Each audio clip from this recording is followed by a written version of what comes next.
September 5th edition of Dan and Martin on scoopsofdannymac.com. Normally it is on a Monday, but we pushed it to Tuesday because of the Labor Day holiday, and Martin is in studio, ready, hot, ready to go. You gave the staff Monday off. That was very nice of you, Dan. As Big staff. As the CEO at scoops.net.com.org. Oh, stop. You know what it is. I know what it is. I'm just saying. I was trying to make it sound like the giant enterprise. You're raring to go. This is exciting. It's not just the week of the Ascension Charity Classic. You're a big golf guy. But you and Jay Delsing are big buddies. And you guys play a lot of golf together. Yep.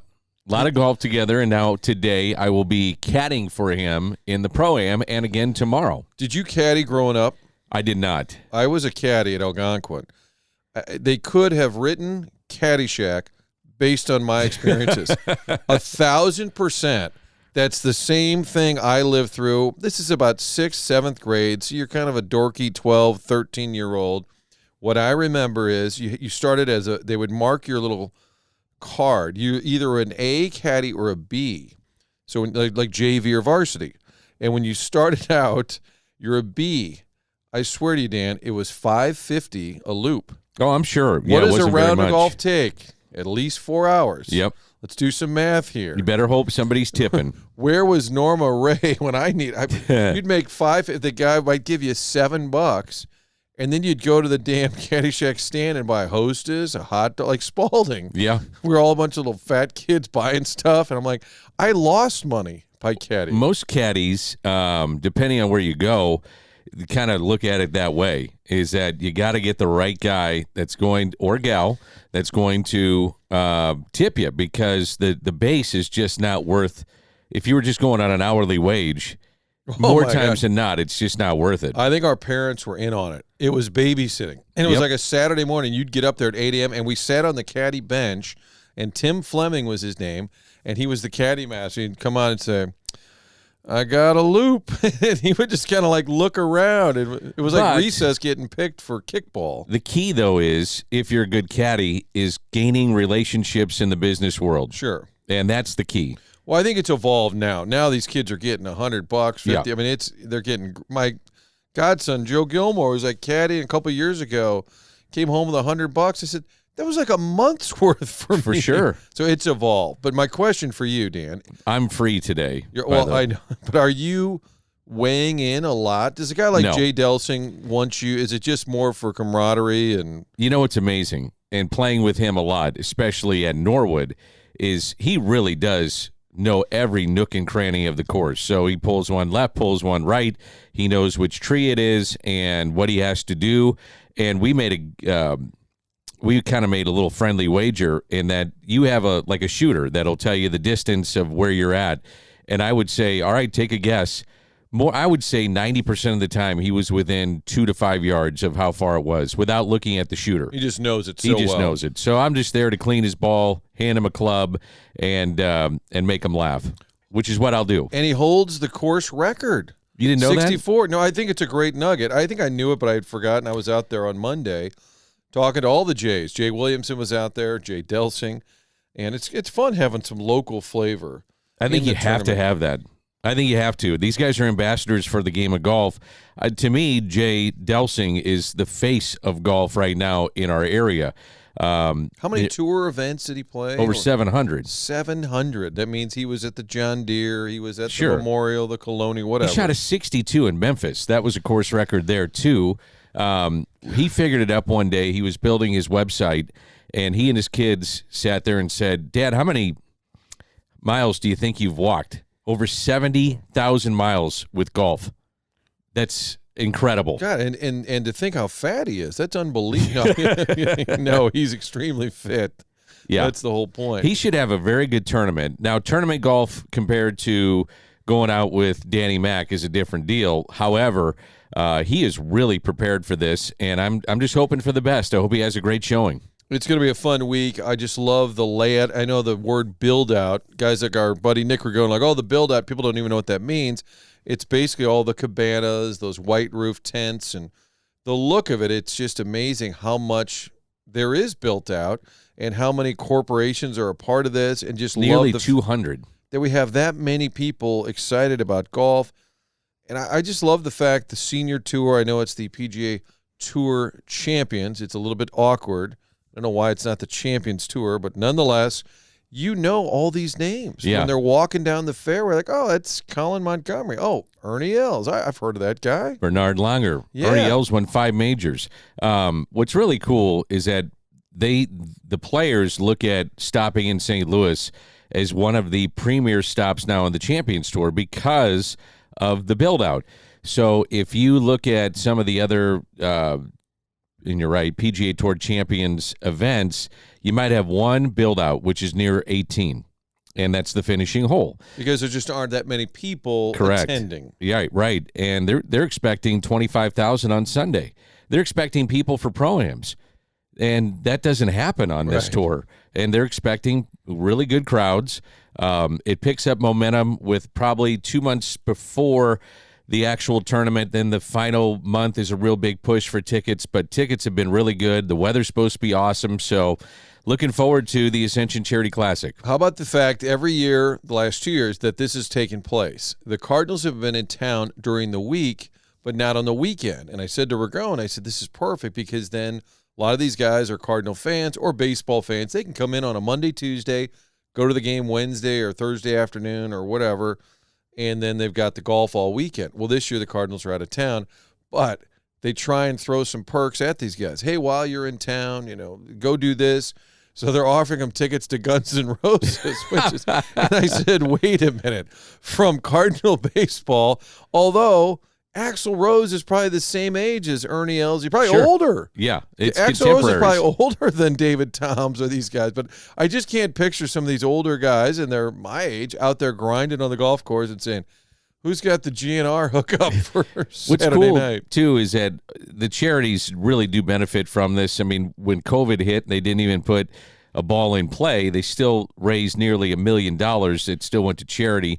I'll MC an event tonight, which is the pairings party for the Pro-Am, and then they have a putting challenge, which is all going to charity. And then you have the 3 days of the actual event, which is Friday, Saturday, Sunday.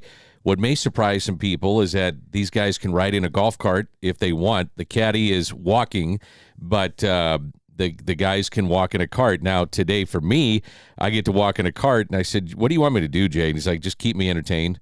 Just let's listen to some music. So you're walking or you're driving? I don't know what he wants me to do. I think he may you said walk in a cart, and I didn't know what that meant. Walk and a cart. Okay. So you have the cart caddy available. It's available for him, and that's why they look at Tiger Woods if he would come on the PGA Tour Champions because of his injuries and in particular his ankle and his leg.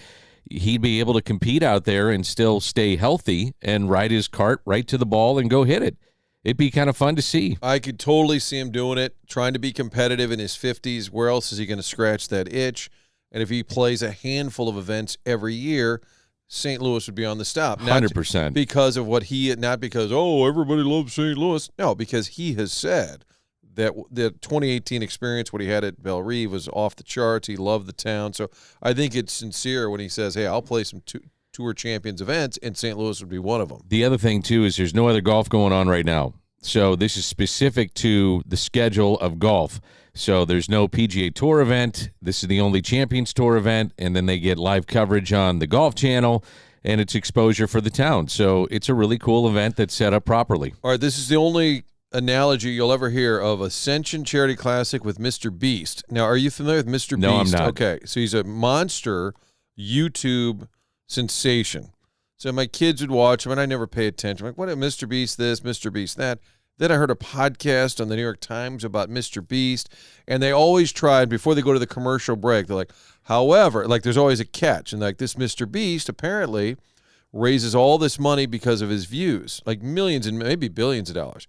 But he gives it away to he does all these charitable endeavors, finds people in like Africa that need a vehicle, and he gets them these electric bikes. And so, and the podcast is, but is it really as altruistic as it appears? They come back and they basically say, yeah, it really is. This young guy, maybe he's 30, from North Carolina, started this thing, and I bring it up because the Ascension Charity Classic, people spend a lot of money, but comes in, and then they give it back. Right. This Mr. Beast, so I'm sitting there the other day, and my grandson Holden's watching Mr. Beast Saturday morning, And I go, oh, let's watch this one.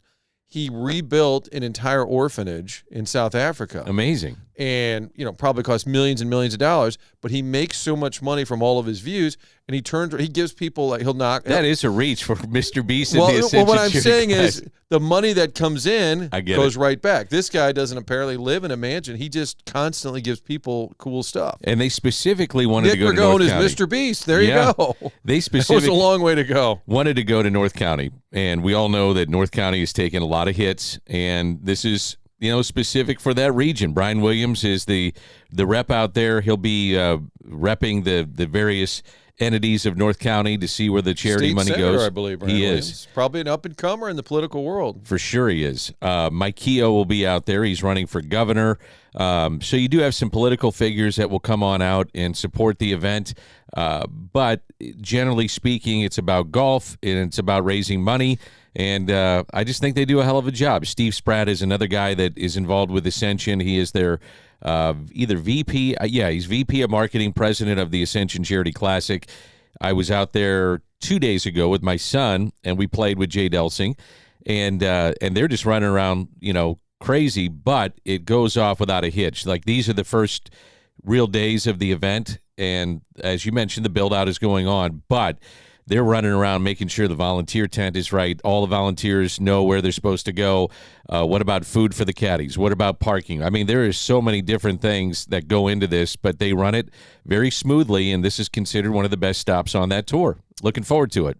Dan, opening weekend of college football. That was fun. Massive upsets. I mean, not a huge the coaches that are cocky, which is pretty much all of them, when they lose, I kind of enjoy it. Dabo at Clemson, I'm sorry. Duke beating Clemson and handily storming the field. I've never rooted for Duke because in basketball they're easy to dislike. Clemson dropped to 25 now. How about that? I mean, but was that a great visual? They stormed the field, and that's when you should, when you're Duke football and you knock off Clemson. You had the Colorado deal with Prime, Deion Sanders on Fox Saturday, not just beating TCU, but his son, Shedeur Sanders, first game at Colorado, sets the school record. I'm not a big Deion fan, and it goes back to your old buddy Tim McCarver, that whole scene. Agreed. Where he dumped the drink or water on his head, and I love Tim saying, "You're a real man, Deion. You're a real..." Because McCarver was probably like mid-50s at that point. And he was asked to be a part of the 30 for 30. I don't know if you knew that. McCarver was? On Deion. And we were out to dinner, and, Tim, God rest his soul, I don't think he would be upset if I told this story. But at the time, we're out to dinner, and he said, "I need some advice." I said, "You need advice from me?" He said, "Yeah, I need some advice." I do, Dan. I do. Help me on this. What should I do? So he said to me, ESPN had contacted him to be a part of this, and they were going to talk about that incident that you just mentioned. And he said, "I don't know if I should do it." I said, "Well, I think you can come across as a very likable guy, which you are already, but it would be very classy. Just give your side of the story, and you're a part of it. You're willing to talk about it and move on." I don't know if you agree with that, or anybody does that's listening. And he thought about it. Then he said, "Hell no, I ain't doing it." That was it. It's different language. Right. But he said, I don't want to be a part of it. He said, it's kind of a chapter in my life I don't like. He still was upset about it after all these years.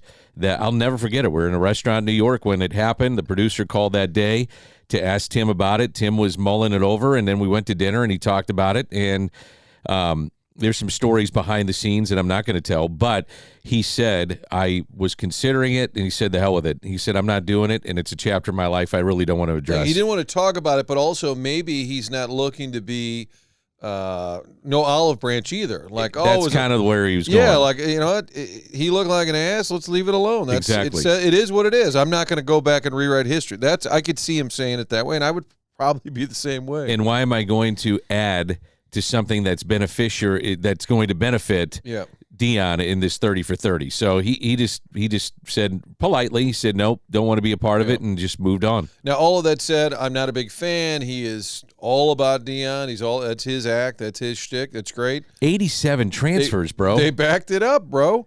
They backed it up. 87 transfers. My joke online was Mozeliak went to Colorado. He's a buff. And I said, yo, Prime, how does this whole 1-year overhaul work? How do you do this 1-year quick fix? Now, we'll see if they can sustain it, but that kid, Sanders, and the thing about it, too, is you win with class, you lose with class. That's never going to be Deion's thing. He's going to be in your face. I guess he went after Ed Werder.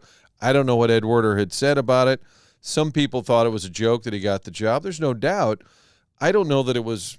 Like, though, what I liked. How many people did you think, like when he went there, I thought that might work. Hey, it's worth a shot. I thought it might work. But I guess enough people were saying, oh, it won't work. Well, that's all he focused on. He could tell a kid, I know how to play in the NFL. I was one of the best ever at my position, and I'll get you to the NFL. I'll find a way. If I'm recruiting you, I'm looking at you as an NFL player, and I'll take you to the next level. And kids want to hear that. They want to get to the NFL.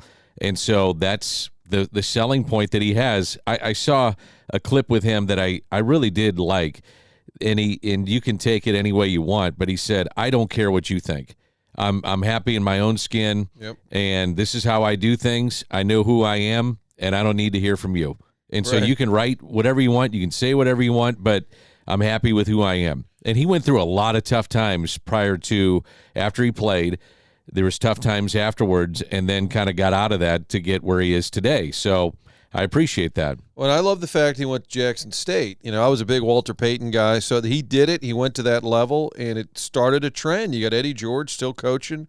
I don't know if it's Tennessee Tech or Tennessee State. I should probably know that, but I love that idea that these guys are like, I'm going to go back to some historically black colleges, and if you do well there, you should move on. Like any coach should move on. Colorado would seem like random to me, but they may be the ones laughing at everybody else. It was just a great scene on Saturday because the game, nobody could play defense. Nope. And they just kept answering. And his son, as you talked about, holy cow, showing that he could go from Jackson State to going against the team that played in the national championship a year ago on the road and put up those numbers. He can flat out play. Yeah. He can play. And that's, what it may do too is open the eyes of a lot of colleges and universities and coaches and saying, if we go to some non-power fives, like what Deion has done, because he brought other kids from his school, that there are players there, that this level is pretty good. Not that they don't know that, but there always is the curiosity factor of, are they good enough to play at this place? Are they good enough to go to TCU and put up numbers on the road?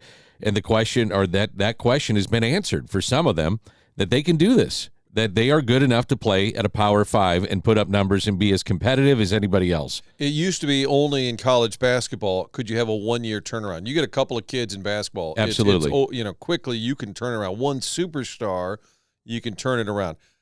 Every coach out there that's in year 3 or year 4, guys like Drinkwitz at Mizzou, it's, hey, look, because of the new system, you can turn it around quickly. So don't give – every AD is going to say, not that you're going to compare to Prime or Deion. That's a different animal altogether. He's an elite name and brand. However, every AD will say, well, apparently it can happen. You don't need 4 or 5 years anymore. It used to be, give me 3 years, give me 4 years. Well, I think the transfer portal has changed the thought process of that to where that's the thing that I noticed this weekend. I don't know if you watched intently, but the announcers would say the catch is made. And I was watching Mr. Beast, okay? Yeah, I'm sure you were. Sorry. The catch is made by Joe Smith. He's the transfer from Michigan State. Yes. The running back is Joe whatever, and he's a transfer from Arkansas. I mean, there was so many transfers that were making plays, like the game on Sunday night, LSU, Florida State, another really good game. Florida State wound up blowing them out. But the kid that made a couple of catches that were in the end zone from Michigan State. Coleman, yeah. Yeah. So we're going to hear about that all the time, and it's just commonplace now. The one thing I noticed also, Mizzou does not have a quarterback controversy, in my opinion. You got, the competition is open. You got 2 guys going for it, Sam Horn, Brady Cook. Brady Cook took the majority of the snaps when the game was on the line, meaning when it was tight. And that's, to me, a telltale sign that he's the guy going into the rest of the season, unless he, has a fall off. Yeah, he's also a captain. It's hard to imagine that he's the backup when he's one of your captains. I think keeping Sam Horn fresh and in the mix makes sense. A good thing, especially in some of the teams are going to play here early on. And you have a quarterback who's coming off an injury and a surgery, so you better have – I think it's smart to have that second guy at least ready. You can't just put him in mothballs. So I do think it's going to be Cook. moving forward, and he's taken a lot of crap for sure. Hey, listen, is he an elite SEC quarterback? No. But can you win with him? Yeah. And I think that's what Drinkwitz believes. But if they don't, they're going down together. I mean, that's just it. Pretty simple, too. Get the ball to Luther Burden. I mean, they put him in the slot. They put him out wide. They're trying a little trickery with him on flip passes. I mean, they're doing everything they can to get the ball in his hands, which is smart. But that's the offense, is get the ball in the hands of Luther Burden and let him do his thing. Coming from the Pasta House Studios, Dan, new location open there at Woodlawn in Manchester. Always order online at Pasta House. Are we wrapping this thing up already? No, I'm just getting in a couple of – we got time. We got time. Pasta House Studios. I know we're in the Lou Fuse Studios as well. Our buddies at Triad Bank, they'll be out at the Ascension Charity Classic. Marie de Villas Senior Living, corner of Clayton and Wideman Road. Beautiful spot. And, of course, appliance discounters. Did you have a good Labor Day weekend? Lou Fuse Studios, right? Did I get that right? Oh, yeah. Lou Fuse Studios. They, our neighbor is Randy Fuse, and his son was playing in Minnesota. They got kids this weekend. They've got kids all over the place. Not Randy, but the Fuse Automotive Group. Like, thanks, Dan. Yeah. that came out like probably Kemp here. That came out probably the wrong way.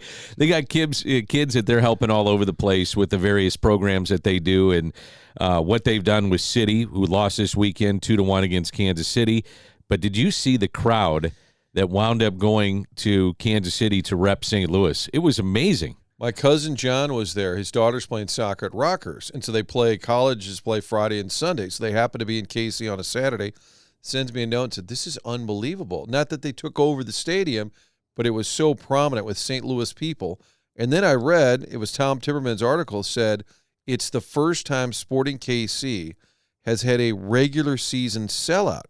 I thought that program was red hot. Yeah, that was his nugget in the paper, and I thought, oh, my God, it took a game with St. Louis to sell out in Kansas City. I thought they were always sold out. I did, too. Maybe it's a newer building, bigger, but I don't know the details. First regular season sellout, and it was because St. Louis came across the state. It's going to be a great rivalry, and the game was intense and fun. And after the game, Bradley Carnell, he didn't even seem that upset to me. And they are dealing with some injuries. They just played 3 games. I never in 8 see him days. upset. No, he just said, love this crowd, what we're building, and thanks to our fans, unbelievable atmosphere. He was like gushing about the crowd and the fans, even though they lost the game. And then Messi actually helped St. Louis because Miami beat LAFC on Sunday night, which helps City in the Western standings. Conference. Yeah. So, yeah, it was a fun – I mean, it was just a great atmosphere, terrific atmosphere. We're about 25 minutes into this podcast, and in September, normally we're talking baseball. We're talking about the Cardinals. Another kind of lost weekend, in my opinion, and it could get ugly. They got 24 or 25 games left, and they're playing teams that are playing for something. Like this road trip is what? You got Atlanta, you got Baltimore, and Cincinnati. I mean, those are going to be teams that are playing with intensity, while the Cardinals are trying to play the string out and see what they got. Maybe an ugly road trip coming up for St. Louis. Yeah, and I think Benfred had a note in the paper where he said, among the things the Cardinals got wrong, they said misreading the division. You have the Brewers are going to be in the playoffs, the Cubs who look like they're going to be in the playoffs, and the Reds who still have a chance here in September to make it. That wild card is a big old mess right now. But basically 3 teams from your division, and we always beat up on the Central saying, oh, it's not that good, and you're lower in the standings than the Pirates. The only thing right now that gets you excited is to see Mason Wynn play regularly, to see what Jordan Walker can do. He had a 12-for-21 homestand. He was on fire, and I know this is the longest season he'll ever play.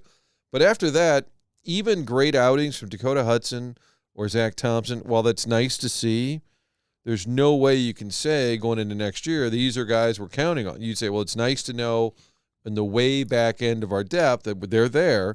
You can't sell any, no matter, and God bless them both, but if they throw shutouts back-to-back games, you still can't go into the offseason and say, oh, look what they did in September. Everybody talks about going to get 3 starters. Have you looked at the bullpen?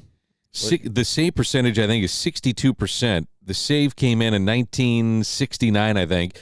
It's the lowest in the history of the Cardinals since that time. I mean, you're going to have to do a lot of retooling with this club, not just with the starters, but the bullpen too. No, it hasn't been talked about enough. I'm glad you said that because I've said it somewhere, maybe on the radio, where what about the bullpen? And Cabrera's gone, doing great in Toronto, where last check he was. Hicks was your closer. Now he's gone. So even if their pieces, Chris Stratton has been really good. Yeah, so your pieces that are gone, you got to somehow replace. And the guys who are still here, you're not all that excited about. Other than JoJo Romero, who knew? Yeah, I liked him coming out. I like Zach Thompson. I've been saying that since day one. I didn't like how they handled Thompson with starting in the bullpen, then going down, stretching out to be a starter, then coming back up. And he should be just about stretched out fully now. I've always felt he's a piece in the rotation, and I do look at him as being. So you think if he pitches well down the stretch, can you give him one of your 5, or you just say he's in spring training, he's got a shot? He's got a shot, and they need probably 7 or 8 guys. And he's like 6th or 7th probably. I going put him into spring. Yeah, probably, because like Dakota's got to be my 7th or 8th, just knowing he's there. I need some depth, got to have it, but I'm not counting on him. I would agree, and maybe they look at Thompson the same way. I think it's dangerous if you don't. I mean, and it depends. If you get 2 frontline guys, which I think is still, I don't know how likely that is, but if you get 2 frontline guys some way, somehow, then maybe you can say, all right, we're going to plug in Zach or Dakota. Then people could accept that. I would agree. There's a lot of need right now. And again, hey, Prime, how did you do it in 1 year? I mean, I just keep hearing that in my head, and it doesn't work. I wish you had the transfer portal in baseball. Man, I just didn't see it being like this. Nobody did. Like the rotation going into the season, but I thought it'd be okay to where you could hang around. I thought if they were around 500 by the All-Star break, they'd have a shot because they're a good second-half team. When you get in the second half and you got a shot, there's a push always with intensity. You ramp it up. You start seeing the light at the end of the tunnel. I just didn't see it being this bad. No one did. How could you? No, and I had a conversation with Bill DeWitt at the All-Star break after we had talked to Mo, and I said, I just want to get your read. You're the top of this whole thing. You know, what do you think? And he did say, it was a phone conversation, but I'm sure he said this elsewhere, I believe. All of the people who are crucifying us now and saying we're terrible, which is true and fair, he said, I'm pretty sure they all picked us to win the division. Sure. So, like, what changed? Well, and what I told him is I said, I think most people thought you were good enough to win a watered-down Central, but you weren't really true contenders. And I said, I think that's – so I don't think it's true. People thought you'd win the division. Nobody thought you'd be this bad. But nobody out there was really bullish on them being a serious contender. The Ohtani thing does change a little bit, the pitching market, and now Julio Urias has a domestic violence charge against him with the Dodgers. That was another potential target. So now teams shift with that. It gets a little bit leaner than it was, there's no doubt. A little bit more complicated for everybody now. Yeah, I don't know where, even if you say go spend, where everybody wants Nola, but I don't see Philly coming up short. They spend, and that's what Dave Dombrowski does. They spend money. Yeah, absolutely. That's all they do. I don't see them spending less at this point. But I think if you're watching the games, it's just to watch Walker and win. And those two, it's great that they're best of friends. You almost have this Ozzie Willie thing where they kind of started palling around, even though Ozzie was established before Willie came along. I enjoy that when these guys come up together and then they're having some success together, and at least gives you a reason to watch. I should mention another soccer note, Dan. We've always got something going on. City Park this week has the U.S. men's national team. Be there. Are you going Saturday? Yeah, I am. It's kind of a random. It's 4:30 on Saturday, but it's against Uzbekistan. And I actually had to make sure I said it right. I went into those Google, YouTube, whatever. Pronunciation. Uzbekistan. I'm probably still getting it wrong. But Tim Ream, local guy, Scott Gallagher, St. Louis U, he's on the team.